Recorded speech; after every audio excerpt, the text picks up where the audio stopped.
got a great panel tonight. Very, very proud of them to do so. And what I'm going to do is I'm just going to have each person, starting down here, far left, you are far left, they're far right, introduce themselves, if possible, and just to give you just a synopsis, a little nutshell, thumbnail of who they are and why they're here and what they want to share with you tonight. So go ahead, start down there, Lisa. Hi, my name is Louisa Zao. I'm a veterinarian at Hillcrest Veterinary Hospital right here in Pleasant Hill, and here to share more about what it. Thank you. That worked good. What it means to be a veterinarian, what it takes to be a veterinarian, and answer any questions you may have. So first, thanks everybody for joining us today. Appreciate that. My name's Ted Lazinski. Right now, I'm currently a vice president of sales at a small software and services company called Share Squared. I've worked at Microsoft a few times as well. I was in the education vertical, managing a sales team on the Pac West here. Before that, a while ago, I worked in Michigan as a business analyst for the Chrysler Corporation. I think I took a little bit of a different route that might be of interest to some of the kids. I didn't get my degree till I was 35. Since I've gotten my degree, I've obviously had an opportunity and been very fortunate to move my way up. I've spent some time at Harvard University as well. So if any questions you want to ask about how to get into universities, how to plan for your career, feel free to ask anything you want to know about Microsoft or small businesses. I've owned several small businesses and think it's important that people take that opportunity that's given them here in the United States to leverage the facilities that are available for you to be whatever you want to be.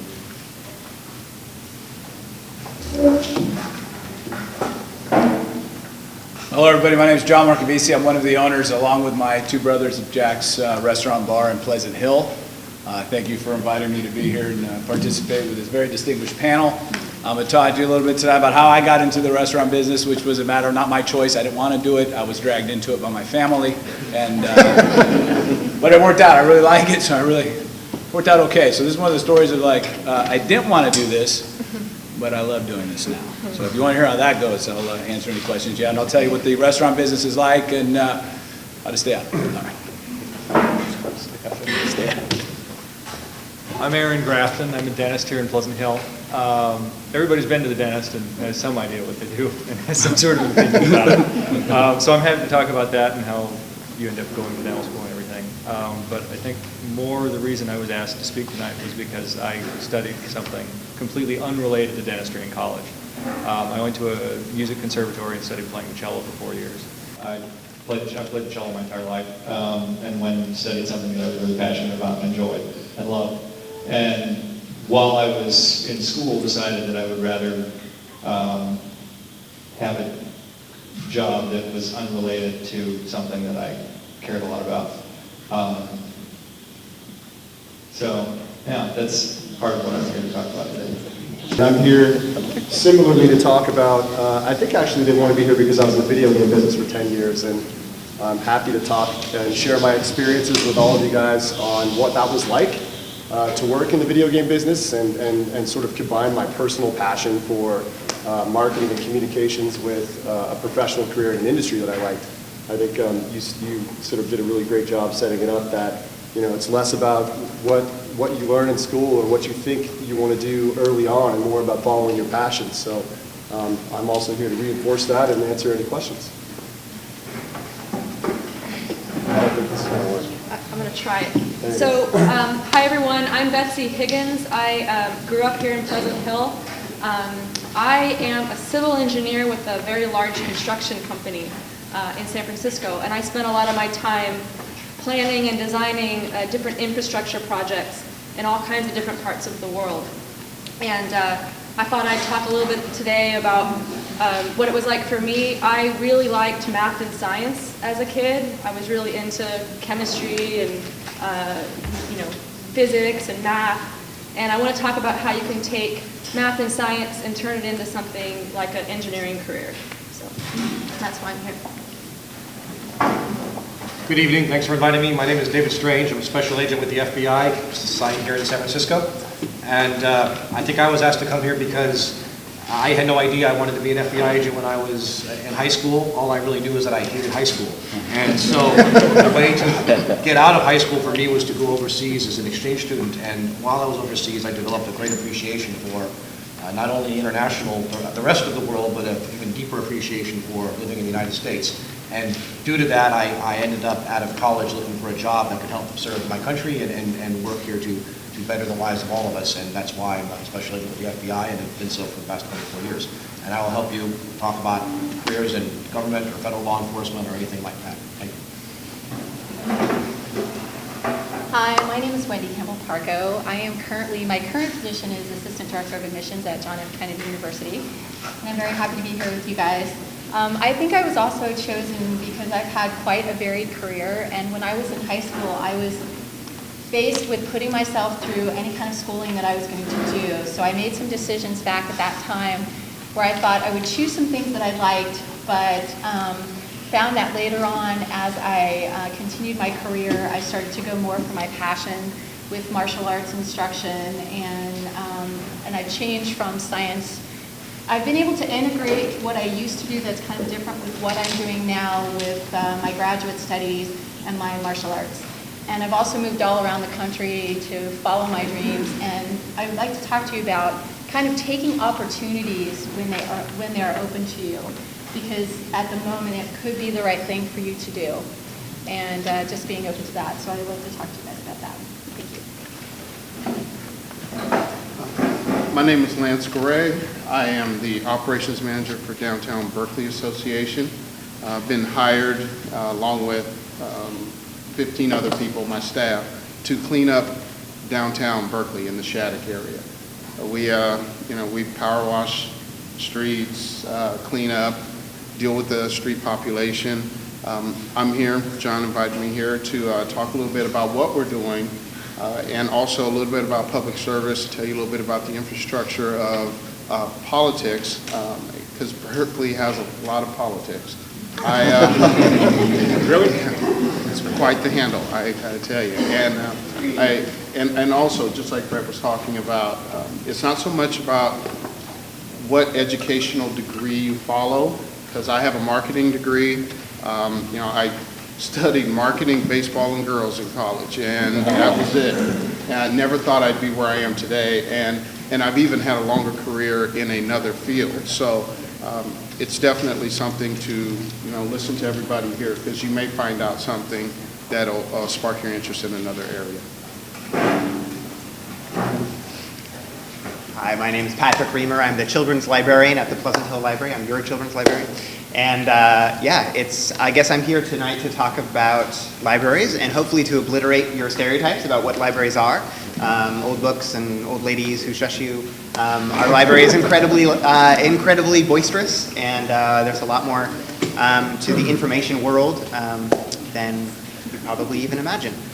So I'm going to talk to you today a little bit about how I spend my day helping folks in the community, folks with really, really diverse information needs, and also the children's component of it, which if you like working with youth, which I do, which is what drew me to this career, to just throw a little light on what it means to be a librarian and the change that you can make in a kid's life and ultimately in our entire society through our work with children. So thank you for inviting me.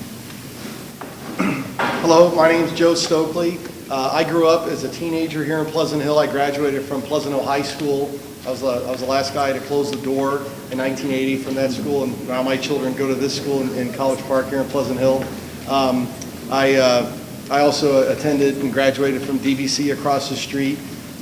What I do today is I'm a real estate broker, real estate investor. We own a property management company.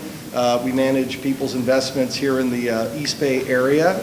And that's not what I've done my whole career. I've done several different things, but I've always been interested in real estate and architecture. When I was way back in elementary school, high school, I always loved drawing pictures of buildings and things and taking classes like that. But it wasn't probably until across the street where I took my first real estate class that I really dug real estate. It came really easy to me, and so I pursued a career in it, and it's really terrific. And there's all types of different opportunities in that. You just don't have to be like a real estate agent. There's lots of different fields and opportunities in the industry. So I like it. It's really important. I think all these people here, one thing we all have in common is they like what they do, and that's what's really important. If you can find if you can find what you like to do, then you never work a day in your life.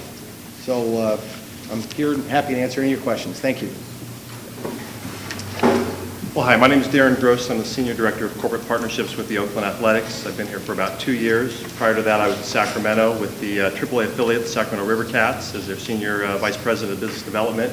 And prior to that, I was in Southern California with the Single A team. But I think one of the things that I have in common with other people on this panel is it's not where I started. I actually went to law school. I got out of law school, and thanks to the encouragement of my lovely wife over here, when I told her I didn't want to be a lawyer, she said, "What do you want to do?" I said, "I want to get into sports," which I really had no idea what that meant at the time. And I've now fashioned a 17-year career out of being in professional sports, which has been amazing because I'm a sports fan and I love business. By the way, nice hat back there. Appreciate that.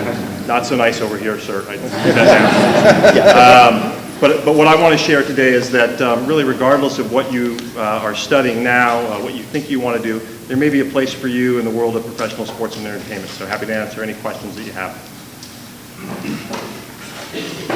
Once again, I'm John Sasaki. I'm from Channel 2. I've been at Channel 2 as of this month for 16 years. And also, as of tomorrow, I've been a Pleasant Hill resident for the past 14 years. Love it here. Love it. And I took part 2 years ago in this event. At the time, I was on the Education Advisory Commission here for the City of Pleasant Hill. I'm on the board of directors of the Special Olympics, and as of this week, I am the head lacrosse coach for the girls at, I'm sorry to say, Alhambra High School. Oh. So, I think college clubs starting a team. Yes, we are. Yes, all right. Okay. Well, they've been around a little bit, so I'm going to help them out. Maybe then I'll move over here at some point. Obviously, we're gearing this towards the kids, and I'm so happy to see we've got kids of all ages here, and that's great because you really can't start to really think about these things too early in life. Obviously, we're at the high school. We want to focus on the high school kids, but this is for everybody.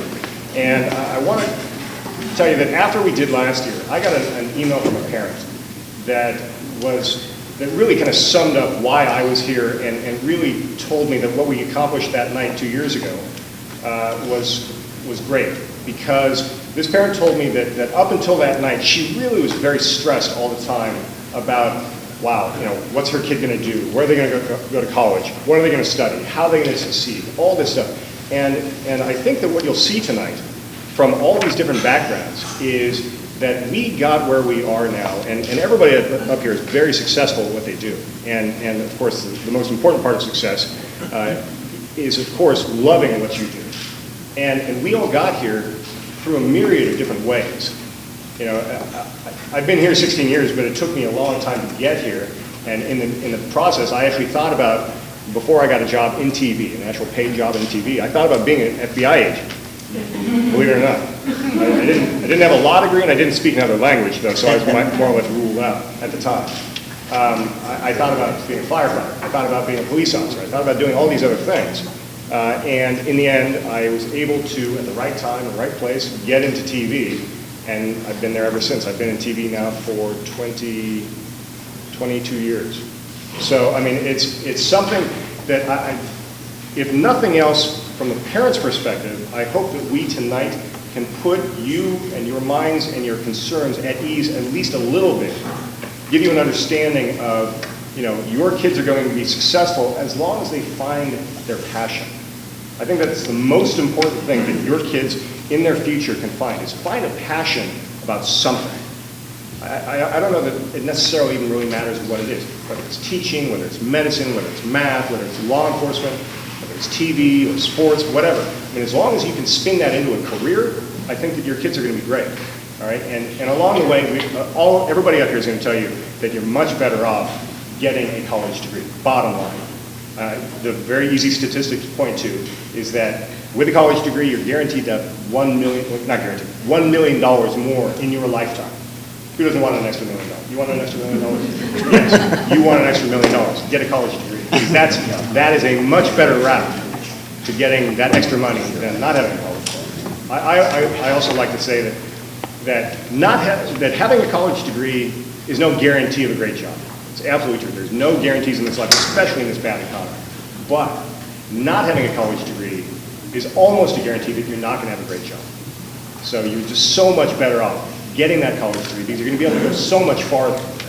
All right, and especially if you, I mean, I was at an event on my job, covering an event called TEDx, named after our friend down there, Ted. TEDx, all these entrepreneurs coming together, all these people talking about these great ideas. And one of these people that I talked to, who was a venture capitalist, said, you know, venture capitalists, for those of you who don't know, are the people who invest all the money in these new companies, trying to grow them and have this big payout. You know, originally probably Google had someone investing money as a venture capitalist. So this venture capitalist told me that right now in this country there are millions of jobs, literally millions of jobs, with a computer science focus, and simply not enough people to fill those jobs. And these are very, very lucrative jobs. So if you go to school, you get a degree in computer science, you can almost guarantee yourself a good job. I mean, that's almost a guarantee. Likewise, accounting. Likewise, I mean, I've heard, someone may be able to correct me if I'm wrong, but I've heard that there are 3 law enforcement positions here in the city of Pleasant Hill open right now, and right now we can't fill them. So there are jobs out there. And it's just a matter of finding your niche and making sure that that niche matches up with what those jobs are. And parents, I think you can relax a little bit. However, I will tell you this. Who reads Diablo magazine?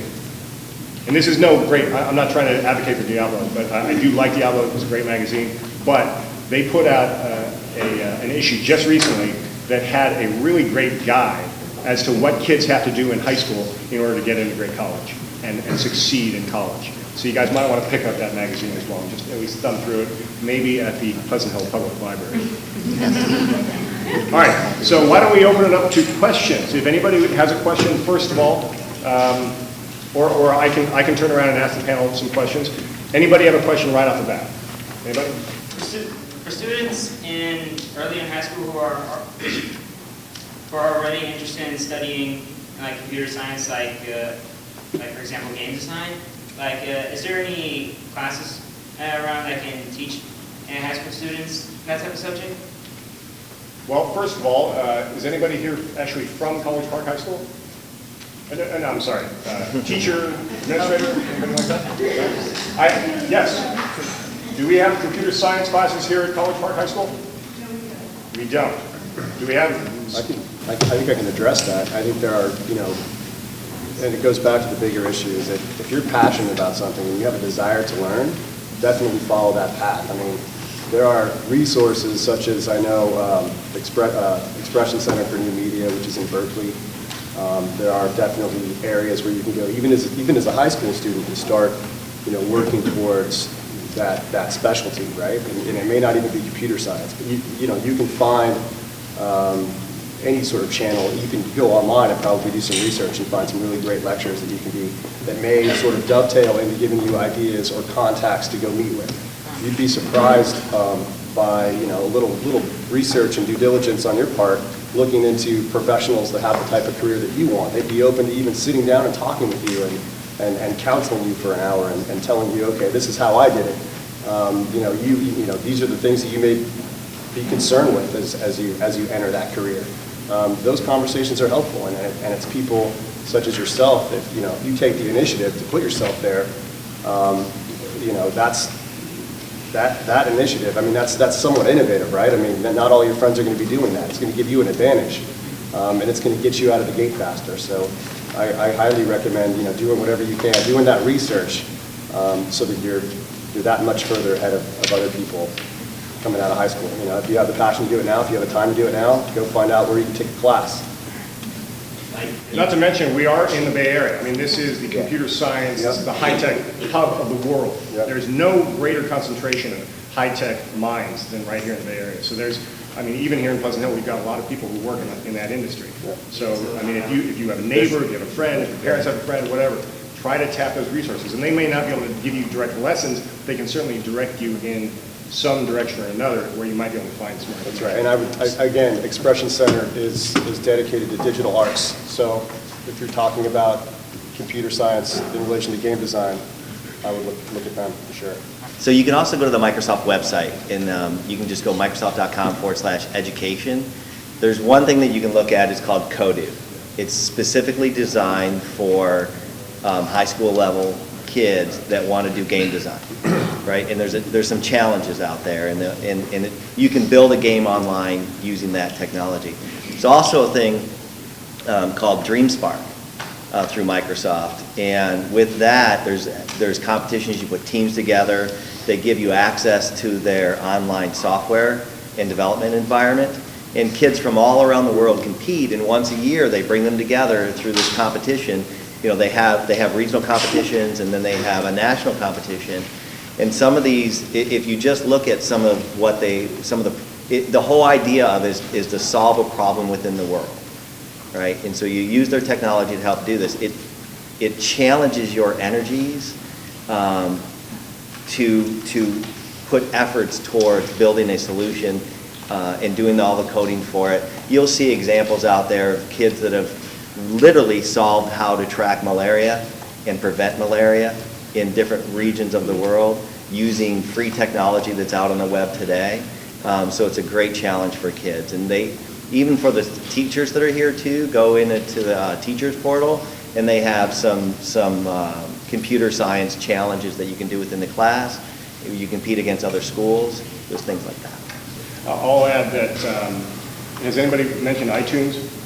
iTunes has, I forget exactly what it's called, it's like iTunes University or iTunes College, and it's literally great lectures from Harvard, from the University of California, Berkeley, from Stanford. I mean, about pretty much any topic you want, and they're all free. You can just pull them up, you can download them to your iPod, you can listen to them in the car, or whatever. I mean, it's a great resource. Also, does anybody here use the Khan Academy? The Khan Academy is one of the greatest, most innovative things in education ever. Literally, it's changing the face of education in this country. It's KHAN Academy, designed by this amazing engineer down in South Bay. And it is blowing up education as we know. I mean, they're using it at high schools across the country, even universities. I mean, you can find lectures there. It's this guy who literally would sit there in his office and design these lectures where he's got like an overhead projector for his computer, where he's drawing the equations and things, and he's just talking while so you don't actually see him, you see what he's doing. And the guy's brilliant, and he's now hiring this huge staff. There's actually a story about it on 60 Minutes. And so it's free, completely free. So you guys can log into the Khan Academy. Like I said, a lot of schools are doing it, and you can probably find a lot of computer science and anything else you want there on Khan Academy. So check that out as well. Yeah, I would also recommend going back to, pursuing whatever it is you're interested in. There's communities for just about everything out there, right, online. So align yourself with maybe communities, game development communities, start talking on these message boards. If somebody else is interested in being a veterinarian, I know that there's another one of you guys here on this panel. Hi. But I mean, I'm sure that there's communities out there where these discussions are being had, where professionals are sort of sharing resources. So try to tap into that as well. Any other questions right now? Because I'm going to ask a question of the panel. I'd like them to go one by one, kind of talking about how they got. You ready for your question?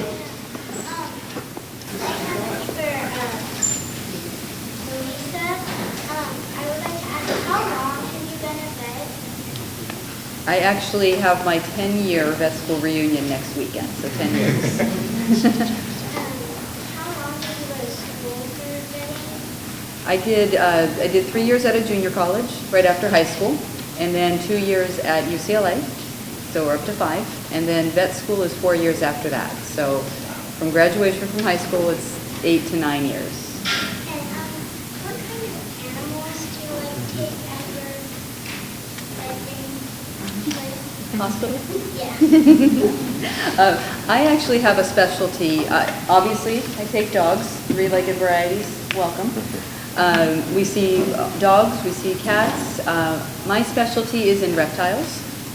So I see a lot of reptiles, and I see a lot of what we call pocket pets. So rabbits, guinea pigs, rats, sugar gliders, anything small with fur.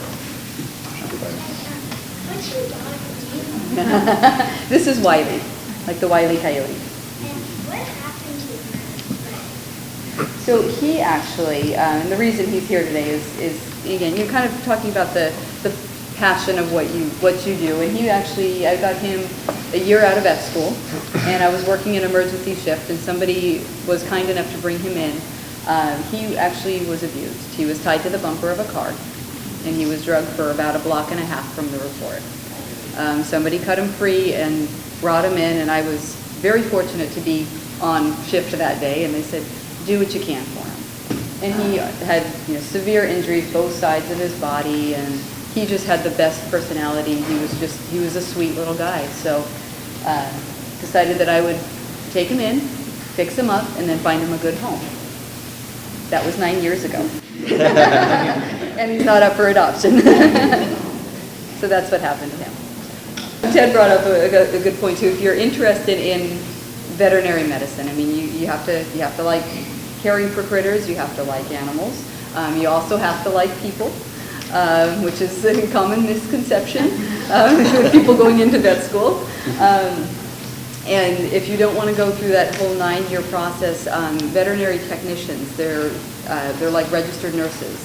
And I can't do my job without them. So that's another really great profession and career out there too. So as far as back to the job shadowing a little bit too, I got my start when I was 15 because my veterinarian said, oh, you've got an interest? Come on in and see what I do. So I've kind of taken that, and that's, yeah, absolutely. You got to see what it's all about. Yes, ma'am. Does the veterinary technician require a college degree? It actually, there's a degree process. You don't necessarily need a bachelor's degree, but there is I'm sorry? It turns out to be an RVT license. So an AA degree or an AS degree is ideal for it, but you actually can go straight out of high school and into the technician program. Educationally, I mean, I want to know, did everybody know going into high school and college what you wanted to do? Did you have any idea that this is where you're going to end up? I mean, I know a couple of you, Agent Strange, you didn't like high school.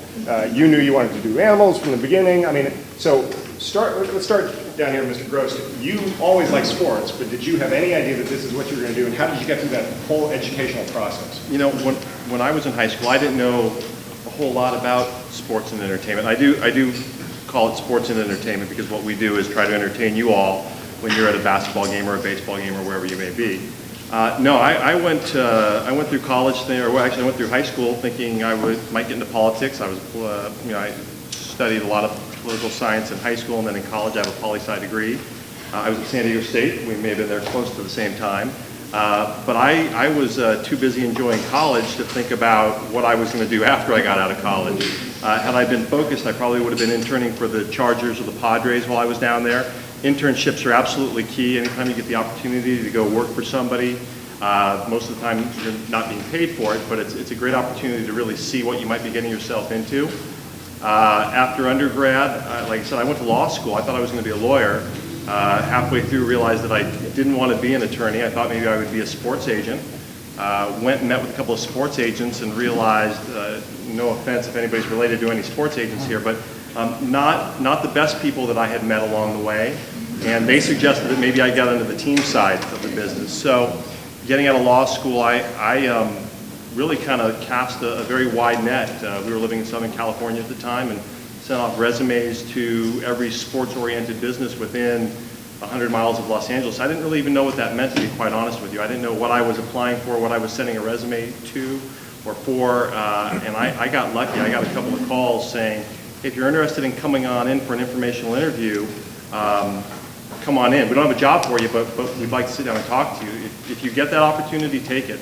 I grant probably 5-6 informational interviews a month, just talking to people who are in high school and who are in college or secondary degrees, just to let them know what we do on a daily basis. So, I had no real clue what I was going to do when I was in high school, or really when I was in undergrad, and really didn't start to develop that until I was in law school looking for a way out. And that was okay?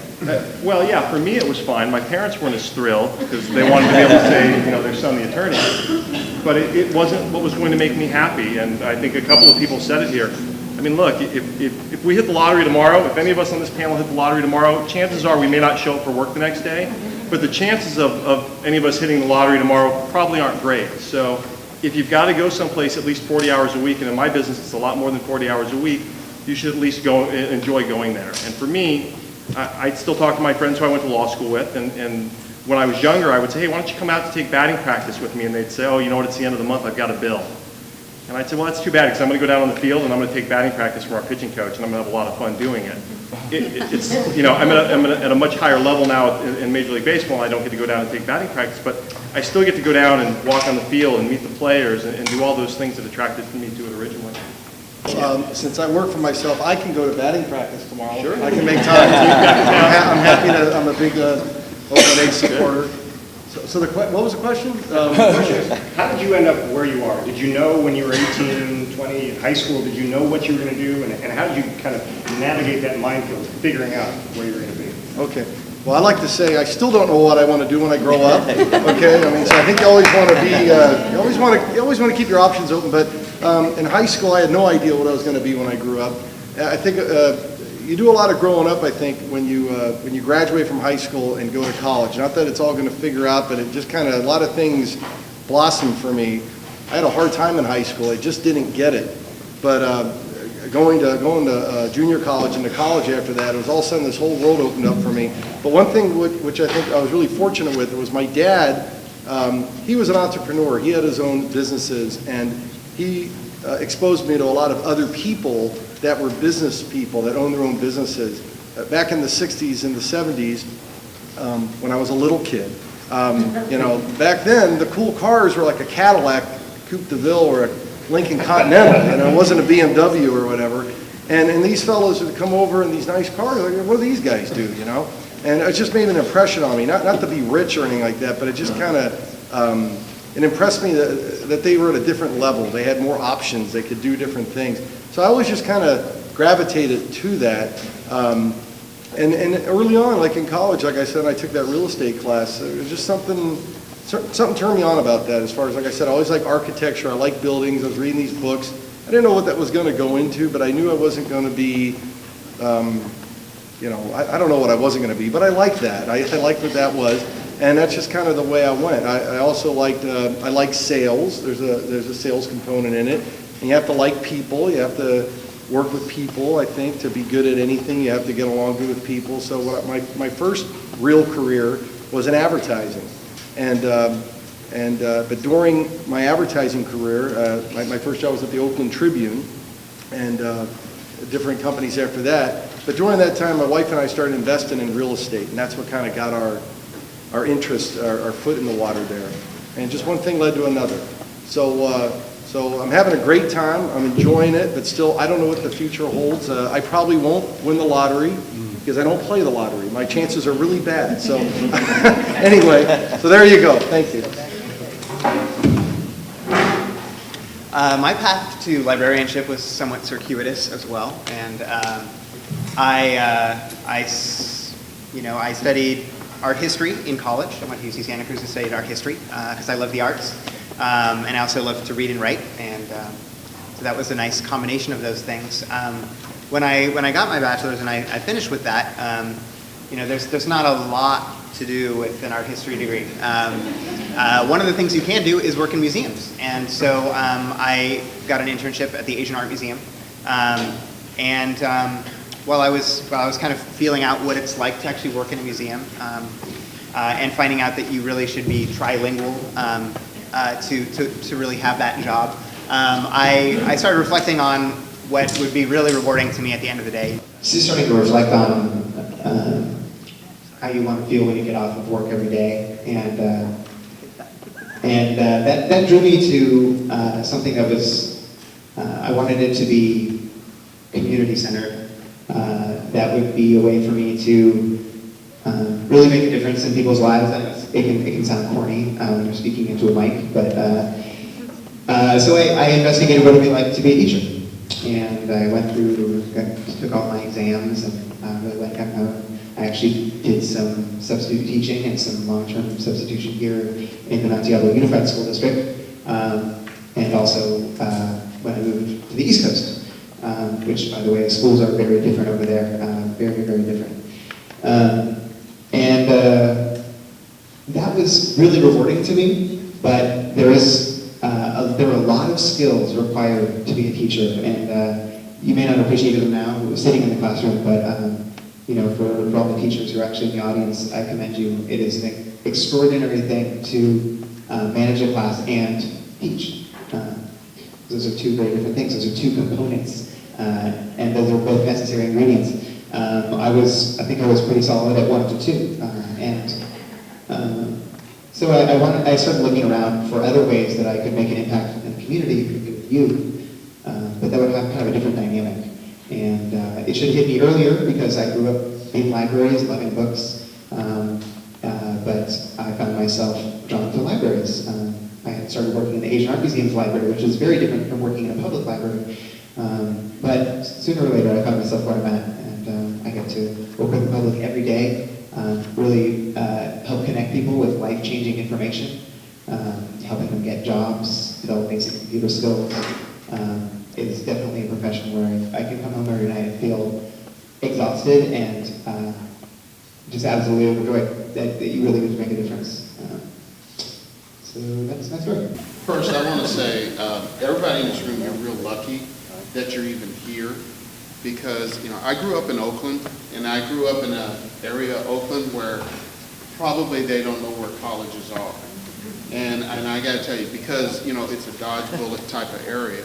So I was lucky enough to just one summer get to go back and see my grandparents in Kansas, and they had a baseball team, and I always played baseball around here. It was my passion. So I'm back in Kansas playing baseball, and I play 2 games, and I get a tap on my shoulder from some old guy, and he says, "So where are you going to college?" And it was in between my sophomore and junior year. I truly did not know why he was asking, what he had to do with it, and I didn't know what it meant. So, my foray into education was really the sport. And of course, probably like a lot of kids in high school, well, I'm going to be a pro baseball player. That's what I was going to be. And you find out how fragile things are, because I got to tell you, through high school, and this is back in the day where, because I could hit a ball, tackle a guy, shoot some hoop, class wasn't a very important thing to me, and I didn't have to go. Okay, I got to college, and then because I could hit a baseball, tackle a guy, I didn't have to go into class and study. I was going to get through college. I really got to tell you, when I got hit with a pitch in minor league baseball, all over. They weren't going to invest another nickel in me. And what I had done was wasted the money, the scholarships that I had gotten. Now I had to go back to school, because I didn't go back there and get the degree that I needed to do the things that I now wanted to do. So, when they talk about, John said, you got to get that education, I found out in a heartbeat, because on Tuesday, I was going to be a pro baseball player. On Wednesday, I was on a plane home. So, also what the degree will give you is you'll either work with me with a degree, or you're going to work for me without a degree. And that's also a decision that you would like to be able to make, not one that you just can't reach to. So after I went back and got my degree, I said, okay, I wanted to work in retail management. And John will tell you, I worked for Macy's for 15 years. And, I moved up, worked in corporate in San Francisco for a long time. And Macy's called us all into an office one day and said, we're laying you all off, And so then, I said, well, I'll just find another job. And that wasn't quite that easy. And I ended up taking a job, and I ended up taking a 47% pay cut to take that job. But I'll tell you, I loved it. I loved the job. I poured myself into the job. 11 hours a day felt like 5. What was the job? Well, at that time it was at Rochester, and I was running the store. It's always good to be the boss. Downtown Walnut Creek. Yeah, in downtown Walnut Creek. And so it's always good to be the boss, but I got to tell you, I wouldn't have got it without the education. Then Rochester closed. Now what do? And I was lucky enough to get this job at the Downtown Berkeley Association. They were looking for somebody with customer service experience and a lot of other things that my previous jobs had taught me. It wasn't an area that I had ever thought I would be in. So I took the job. Now I'm running crews who are cleaning up after the street population of Berkeley, and they are an interesting group, I gotta tell you. We clean graffiti, you know, and I have a hospitality crew that, you know, if you get off BART, they'll be there to greet you and tell you where to go.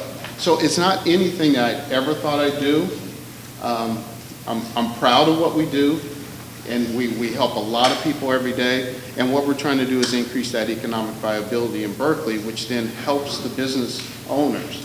And to the young man that was talking about the computer sciences, guys, Brett was so right. You know, find a passion. You know, there's internships everywhere. I got to tell you, I know of computer internships that people were looking for in my district. You know, and I talk to people all the time that I never thought I would talk to. You know, I'm lucky enough to be on this panel, and you learn things here.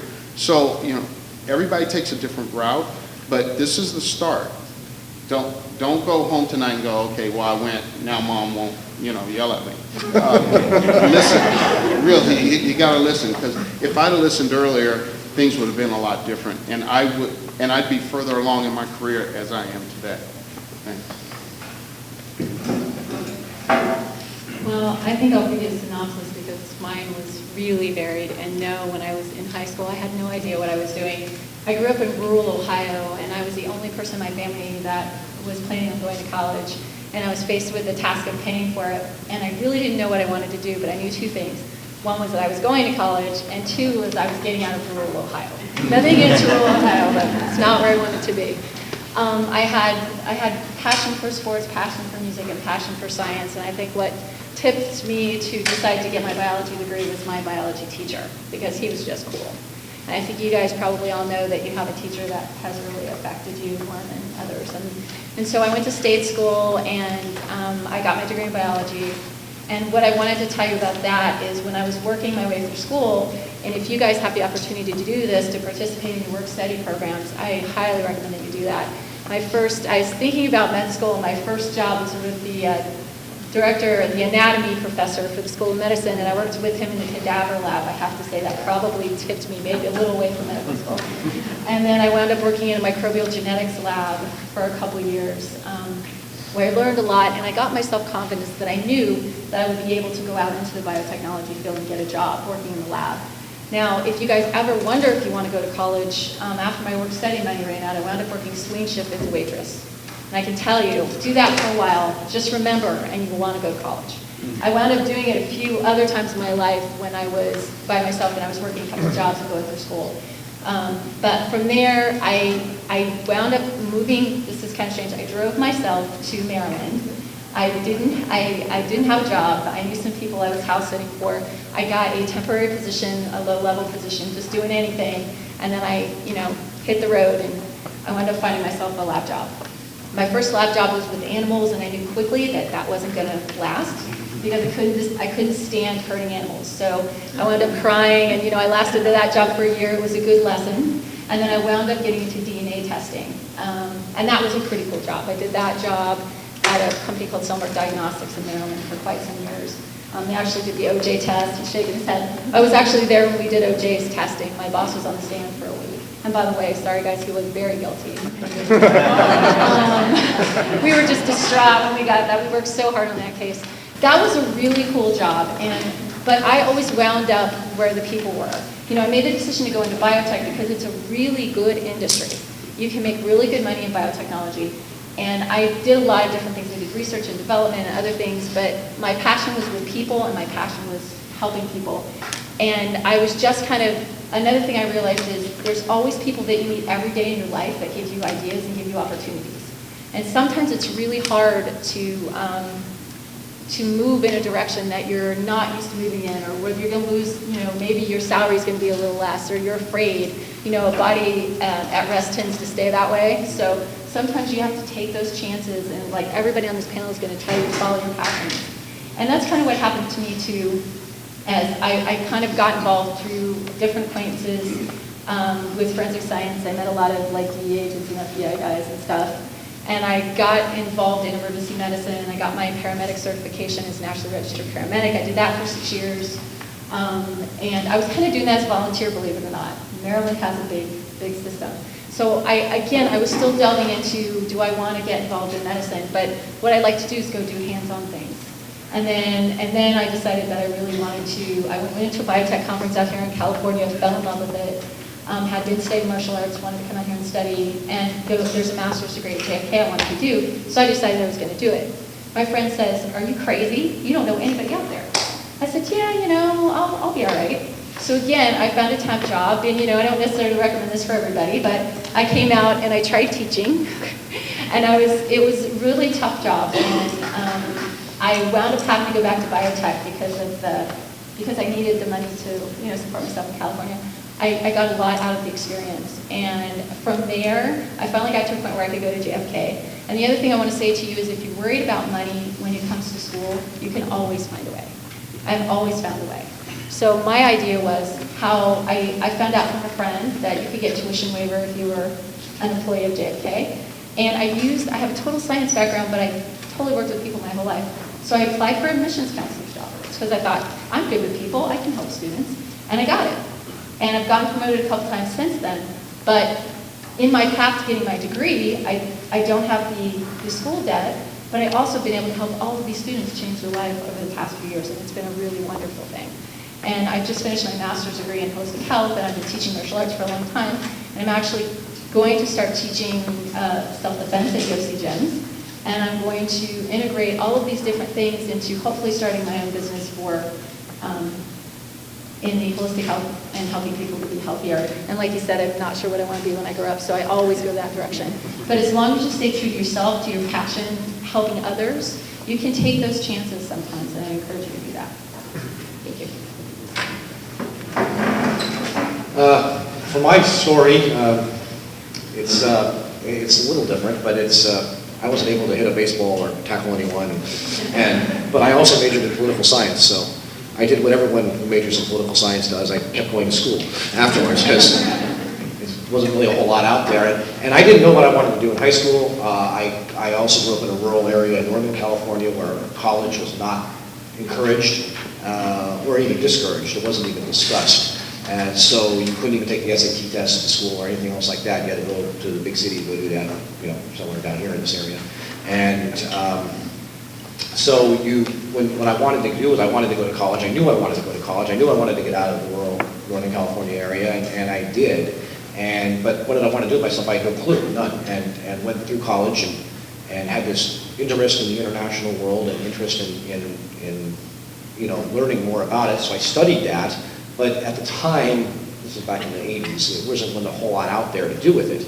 And I kept trying to figure out what I wanted to do, and I kept looking and looking, and I worked for Macy's for a little bit, and did some other things, and had no idea. And then all of a sudden I went to a career fair, and there was a guy from the FBI there, and said, and he told me about the job and how they were looking for people that spoke a foreign language, and how they were looking for people that had a broad interest in the world, and that contrary to popular belief, you do not need a law degree or an accounting degree to get in the FBI. They're looking for people from all different types of environments and all different types of college backgrounds, and you have to have a college degree to be in the FBI, either as an agent or an analyst.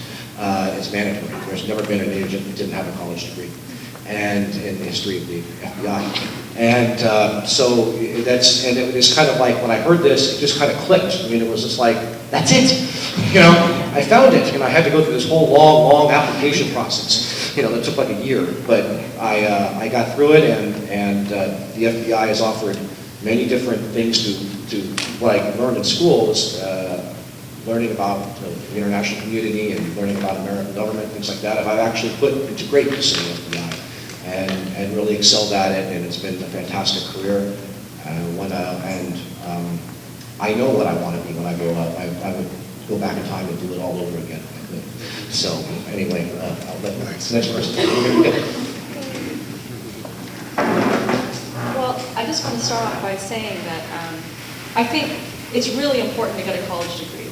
I think we all agree that that's an extremely beneficial thing to have. But I also think that there are a number of really very highly qualified professional careers that you can have without a college degree. I think that's very true.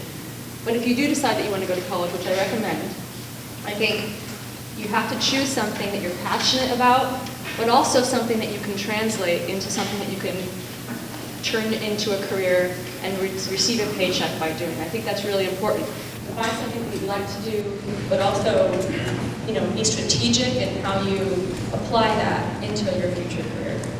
Well, I'm still growing up, so I really don't know what I want to be doing. But I want to start off by saying that one really interesting thing happened to me when I was in high school. I had a really wonderful physics teacher, and this is a person who inspired me to realize that I actually was good at math and science. And I realized that I could take that and turn it into a career. I also knew that I really enjoyed other parts of the world. I really wanted to go out and I wanted to see different parts of the world.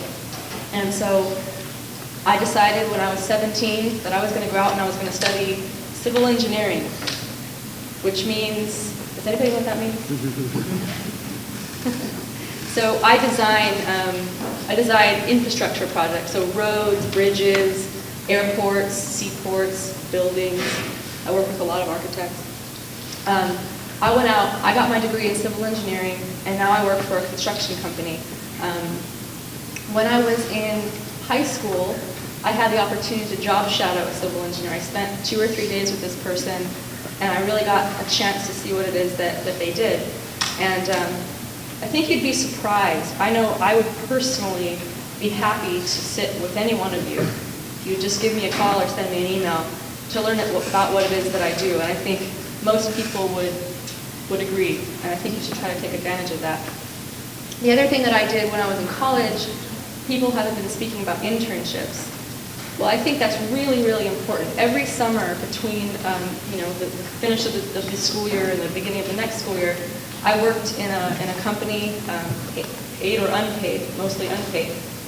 And that was an opportunity not only for me to get my foot in the door with the company, which is important, but also to figure out what I liked doing and figure out what I didn't like doing, which is just as important.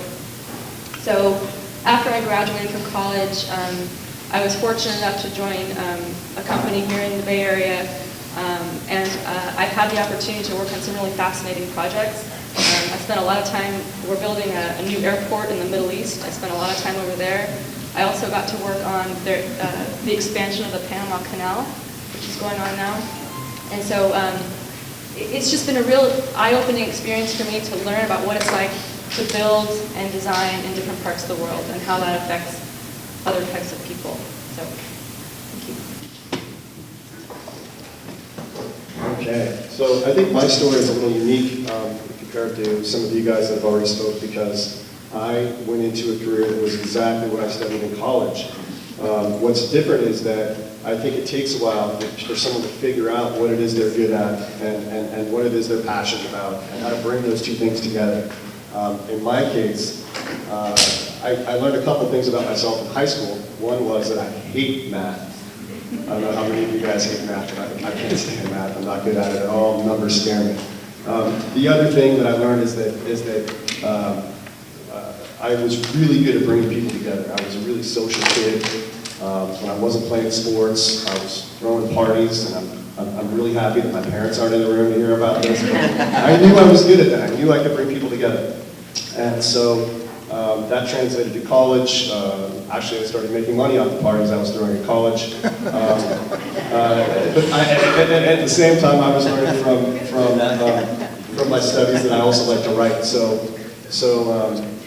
hated math, liked to write, throw parties and bring people together.